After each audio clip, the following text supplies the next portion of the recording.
अगर आप भी अपने रिटायरमेंट के बाद मोटी पेंशन पाना चाहते हैं तो आपके लिए नेशनल पेंशन सिस्टम यानी एनपीएस सबसे बेस्ट ऑप्शन हो सकता है। एनपीएस रिटायरमेंट के बाद रेगुलर इनकम के लिए एक बेहतरीन स्कीम माना जाता है। एनपीएस में एक नई फैसिलिटी भी जोड़ी गई है, सिस्टमैटिक लमसम विथड्रॉल यानी एसएलडब्ल्यू फैसिलिटी।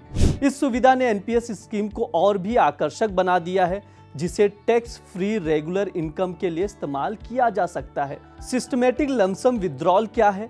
एनपीएस खाते में एसएलडब्ल्यू एक्टिवेट करने का तरीका क्या है? एनपीएस की एसएलडब्ल्यू सुविधा से किन्हें फ़ायदा मिलेगा? सब कुछ विस्तार से समझेंगे, क्योंकि मेरा पैसा आपका पैसा सबका पैसा एक ही है और इस शो में बात करेंगे उसी पैसे की। नमस्ते, मेरा नाम ब्रिज द्विवेदी है। आप देख रहे हैं दैनिक जागरण का बिजनेस शो मेरा पैसा।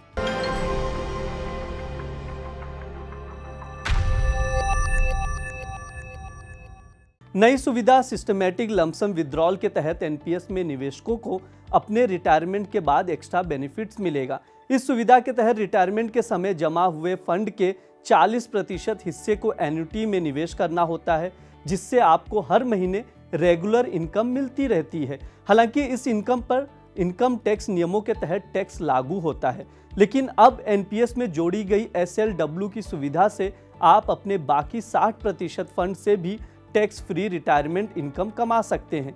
ये तरीका एन्युटी से मिलने वाली इनकम के अलावा है और ये रिटायरमेंट के बाद आपकी वित्तीय स्थिति को सशक्त बनाता है। आइए सबसे पहले सिस्टमैटिक लमसम विथड्रॉल यानी एसएलडब्ल्यू क्या है वो जान लेते हैं। एसएलडब्ल्यू की सुविधा का लाभ उठाकर एनपीएस के निवेशक 60 से 75 साल की उम्र के बीच अपने 60% फंड को सिस्टमैटिक तरीके से धीरे धीरे निकाल सकते हैं। सीधा सीधा कहें तो ज़रूरत के अनुसार मासिक, तिमाही, छमाही आधार पर निकाल सकेंगे। इसका मतलब यह है कि आप एक मुश्त राशि के बजाय छोटी छोटी रकम समय के अंतराल में नियमित रूप से निकाल सकते हैं। अगर आप एसएलडब्ल्यू ऑप्शन का चुनाव करते हैं तो आपके पास लिक्विडिटी बनी रहेगी। एनपीएस कस्टमर अपने कॉर्पस फंड के करीब 60% के लिए व्यवस्थित निकासी के साथ एक मुश्त राशि का चयन करने के लिए स्वतंत्र होंगे। इसके जरिए निकाला गया पैसा पूरी तरह से टैक्स फ्री होगा। इससे आपकी बचत सुनिश्चित भी रहती है और समय के साथ अधिक रिटर्न पाने की संभावना बनती है। यह सुविधा विशेष रूप से उन लोगों के लिए लाभकारी है जो रिटायरमेंट के बाद आय के अतिरिक्त स्रोत की तलाश में है।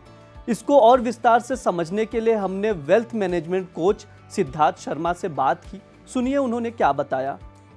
एसएलडब्ल्यू का जो एक प्रोविजन है उसका टैक्स किस तरीके से वर्क करता है, ये इन्वेस्टर्स को समझना बहुत जरूरी है। जो भी आपका जो एक एनपीएस का कॉर्पस जो जमा होता है एट द एज ऑफ 60, उसमें जो एन्युटी का पैसा होता है which can be up to 60% of the total amount is basically tax free. आपको बेसिकली उस पर कोई भी अमाउंट देना नहीं पड़ता। लेकिन जो एन्युटी से जो इनकम जनरेट होती है उसको आपको टैक्सेबल होता है और उसमें under the section 80 CCD clause sub clause 3 के अंदर आपको जो भी इनकम जनरेट हो रही है through the annuity is taxable. Therefore under an SLW action और एसएलडब्ल्यू प्रोविजन जो भी आपका पैसा या इनकम जनरेट हो रहा है एट द एज ऑफ 60 अगर आप विड्रॉ करते हैं तो वो एक टैक्सेबल है और आप उस पैसे से आप अपनी अपनी emergency requirements like medicals like emergency can be well availed. Therefore, investors को यह समझना बहुत जरूरी है कि 60% ऑफ द अमाउंट जो एन्युटी के लिए यूज होता है वो उनके लिए एक नॉन टैक्सेबल अमाउंट है, लेकिन उससे जो एक इनकम जनरेट होती है वो एक टैक्सेबल इनकम है। जहां तक बात फायदे की है, एनपीएस में जोड़ी गई एसएलडब्ल्यू की सुविधा खास तौर पर उन निवेशकों के लिए काफी फायदेमंद है जो रिटायरमेंट के बाद एक स्टेबल और टैक्स फ्री इनकम चाहते हैं। इस सुविधा का इस्तेमाल करके आप अपने पैसे को लंबे समय तक इन्वेस्टेड रहने दे सकते हैं।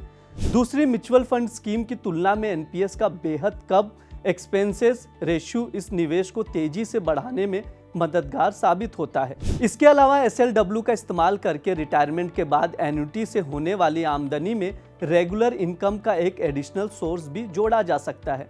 सुनिए सिद्धार्थ शर्मा इस पर क्या कह रहे हैं। एनपीएस का एसएलडब्ल्यू ऑप्शन क्या होता है? एनपीएस का एसएलडब्ल्यू का मतलब है सिस्टमैटिक लमसम विड्रॉल। जब आप 60 इयर्स के एज पे आप अटेन कर लेते हैं और उसके बाद आप 60% का जो पैसा होता है वो एन्युटी में आप लगा देते हैं, तो बाकी का जितना भी पैसा है आप उसमें partially in the form of quarterly या मंथली विड्रॉल्स आप ले सकते हैं। उसको हम बोलते हैं SLW। ये जो पैसा है in the form of monthly और क्वार्टरली विड्रॉल्स, आप इसको यूज कर सकते हैं अपने हाउस होल्ड एक्सपेंसेस के लिए, in terms of your medical expenses, which could be very very beneficial for you.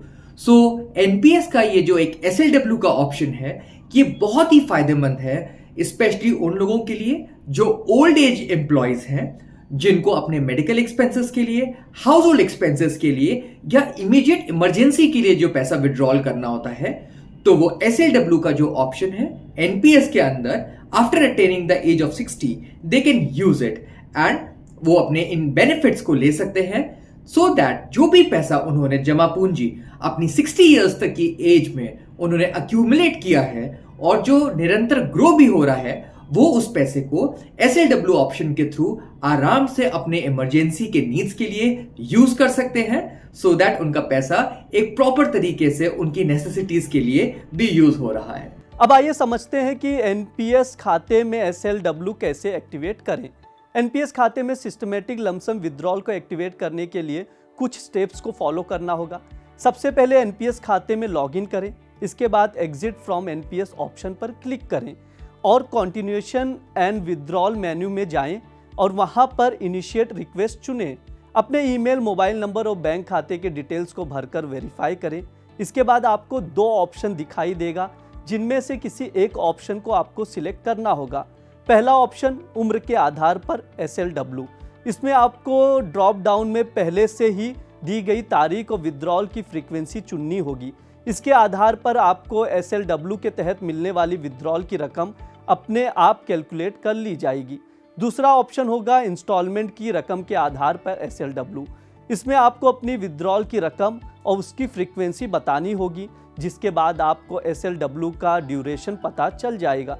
चुने गए विकल्प को सिलेक्ट करने के बाद उसे ऑथेंटिकेट और वेरीफाई किया जाएगा, जिसके बाद आपको एक्नॉलेजमेंट की रसीद मिल जाएगी। जाते जाते आपको SLW से जुड़ी कुछ खास बातें बता देते हैं।